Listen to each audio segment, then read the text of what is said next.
Hi there, it's Melissa Vining here for Clique. Today I'm sharing with you how I made the inside cover to my December daily album. So there I'm showing you the kit, and it features Pink Fresh Studios Christmas wishes, and there's also some October afternoon under the tree, and there is some pretty little studio. I have a video on my own personal channel showing me unboxing the kit and also showing you what I'm making my album with. And I'm using an old cereal box, as in breakfast cereal, and I like to make my own December daily albums, and I will be sharing on my channel near the end of the month how I make my cover, and I need to wait until I know how many pages I'm actually going to have in this album before I make it. So this is the inside cover, and I'm using a piece of the October afternoon under the tree paper, and it's called Stocking Hanging, and I love it because it's quite bold but also quite simple. And I'm just backing it onto a piece of white cardstock because I needed a frame, and you can see that I've cut out the exclusive poinsettia cut file with my silhouette, and I don't like to waste anything, so this piece was perfect to have as my backing. So I'm just now, after I've backed it, working on this little poinsettia. And for those of you that don't know, I'm from Queenstown, New Zealand, so right now it's summer, and of course we don't have a white Christmas because it is summer. And so what I love about the cut files that went with this kit is that they're also perfect for a summer Christmas. And so I just wanted to keep my cover, or inside cover as this is, really simple and also really pretty.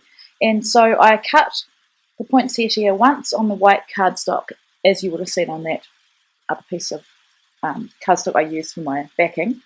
And I also cut it with the silver glitter power paper that comes in your kit.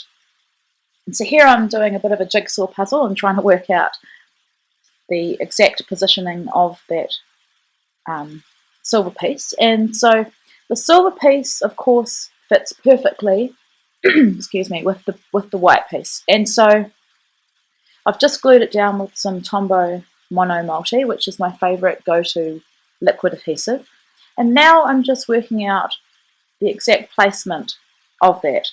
And that December I also cut on my silhouette, and it's from Vilna Furstenberg, and it's her latest package bundle for Christmas, and it goes with her class, but you can also buy the cut separately. And I love it because it's also really simple and really pretty. So here on the left I've got a little plate of a whole lot of cut files that I've cut. And I've got the holly leaves, and I've also got the inside part to the poinsettia. Now, I have to admit, I had to Google poinsettia just to see how I was going to arrange all these bits and pieces. And so I've kept this one also just plain white, and so you have the under piece, and then you have a piece that has little holes cut in it. And I love the texture and interest that it adds, and of course being white, it's just really simple and really pretty. So that's going to go in the middle of the poinsettia. But before I do that, I'm just putting some dimensional adhesive on the back because I don't want this to stay entirely flat. And because I'm making my own album, I've got no limitations on the size and I guess the amount of pages that I'll put in my album, because I'll be making my album to fit the width of the stack of pages that I'll have at the end. So at this point I was going to put this piece directly down, but when I googled poinsettia, and I should know this because we have them everywhere at this time of the year, and it's even, I think we call it the New Zealand Christmas tree in this part of the world, but I decided to add another piece of the white cardstock that I'd cut and just make it multi-dimensional rather than just the one layer of flowers or petals. And you could probably even add another one, because if you Google them and have a look, you'll see that they're made up of several layers. So now I'm just deciding on the orientation again, and excuse me, I'm happy with how that looks. So I've stuck it down, and now I'm just using my Tombow again to glue down the word December. And I'm loving how that looks on the red stripe. Now when I cut the silver power paper, I was a bit scared. I'm really new to having a silhouette, I only got it a couple of months ago, and it was an early Christmas present, and it's awesome. But it ripped a tiny little bit of the kind of vein part of the leaf, or the, it's not a leaf, is it? It's a petal. Or is it a leaf? I'm not really sure. Anyway, I think it's a leaf. So I needed something to cover it, and I know it's always worse when you look at something that you've made and you can see a mistake, or you know what I mean, when it just doesn't look right. And most people probably wouldn't notice it, but it's where my eye is going to go every single time. So I wanted to cover it, and I thought it would also add some interest to have something covering it and sitting on the flower. So what I've got is just a little kind of diamond, like a star, but it's a diamond. And I'm just going to adhere it over the top of the tiny little rip. But first of all, I have used my Tombow again to glue the little rip bit down, and just using that paper piercer to hold it down. And I love that Tombow just adheres really quickly. So these are on one of the puffy sticker sheets, you can see it there.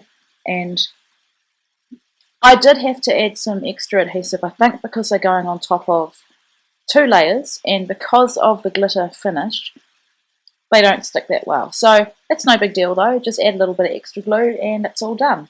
So now I needed something underneath the December, and I went through the ephemera pack that comes from the Christmas Wishes from Pink Fresh Studio, and I loved the little phrase that said it's the most wonderful time of the year, and I thought that went perfectly with my title. And I loved that after the word year it had little full stop, or I think you call them periods. And so the entire page will read December, it's the most wonderful time of the year. And now I wanted to add the year, which is of course 2015. And the Pink Fresh Studio puffy alphabet that we got didn't have numbers, but even if it did, they would be too big anyway.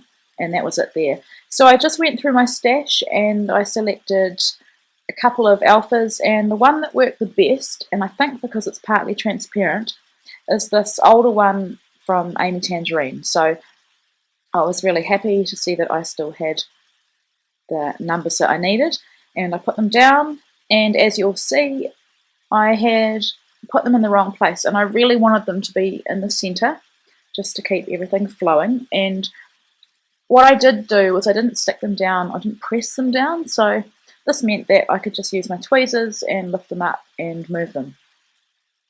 And that is nearly the end of the page. All I did after that was take it over to my sewing machine and stitch around the edge. And I love it. I love that it's really simple. If you follow my scrapbooking, you'll know that me and simple aren't really 2 words that go together. But I am capable of making more simple things, and I really wanted to focus on the beautiful poinsettia that Lacey had designed. So do check out the kit, check out the cut files, and I just encourage you to get your silhouette out and play around with different sizes and what you can make with them. So here I'm just trimming the threads off, and then I'll be putting it into an 8x8 page protector, which is what I'm using for my album. I'm also using different sizes of page protectors, like smaller ones, and some other ideas for not using them at all. So I'll be back later on in the month to share some of my pages. Thank you so much for watching, and have a great day.